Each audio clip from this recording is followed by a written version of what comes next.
আজকের এই ঘটনাটা, আজকে যে একটা ঘটনা ঘটেছে মুঙ্গিয়াকামিতে, সেই বিষয়টা কি আপনি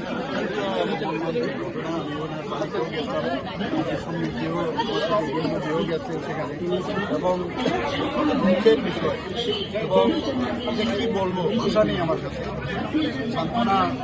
সান্ত্বনারও ভাষা নেই। গিয়েছি, টেলিভিশনের সাথে কথা বলেছি, আর অন্য অন্য যেসব আমরা সাহায্য করা ওনাদেরকে আমরা বলেছি সাহায্য করেও তো ওকে ফিরত পাবো না। এরকম একটা ঘটনাও হয়েছে। তো সত্যিই এটা শুধু দুঃখের বিষয়।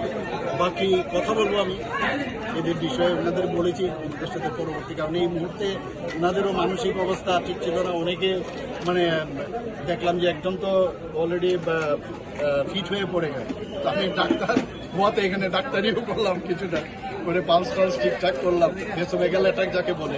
তো যাই হোক, মানে অত্যন্ত দুঃখের বিষয় এবং আমি ভগবানের কাছে প্রার্থনা করি ওনারা আপনার সদ্গতি পাবেন।